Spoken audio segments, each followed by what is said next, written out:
Отгон тэнгэр их сургуулийг үүсгэн байгуулагч оюун хорл 34 жилийн хугацаанд 4 тэрбум төгрөгийн сургалтын тэтгэлгийг 4,000 оюутанд олгожээ. Оюутан залуусын сурах явцад дэмжлэг үзүүлсэн энэ арга хэмжээ оюутны эрхийг хамгаалах өдөр болдог гэдгээрээ онцлогтой юм. Энэ удаад шилдэг оюутнууд тодорч сургалтын тэтгэлгийн эзэд боллоо.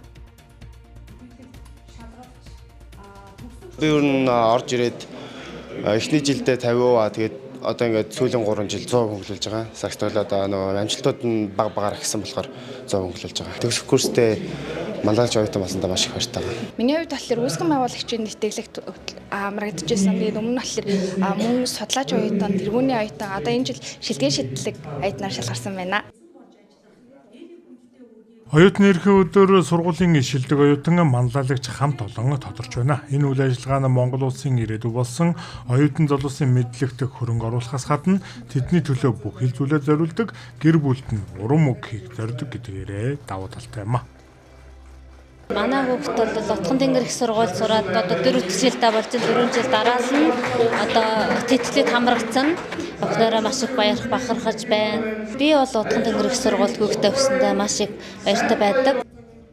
Отгон тэнгэр их сургуулийн 2000 гаруй оюутнаас манлайлал болсон шилдэг оюутнууд шалгаруулсан уг арга хэмжээнд үе үеийн шилдэг төгсөгчд оролцдог.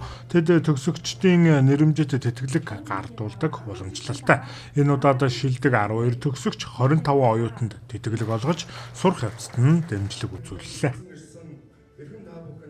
Магадгүй энэ үйл ажиллагаа цаашдаа зөвхөн одоо тэтгэлэг өгөө зогсохгүй өмнөх үеийн төгсөгчд нь менторшип хөтөлбөрт амруулах амьдралд бас одоо байр суурь эзлэхэд дэмжлэг үзүүлэх ийм одоо үйл ажиллагаагаар өргөж болов гэсэн төсөөлөл бас надад байдаг.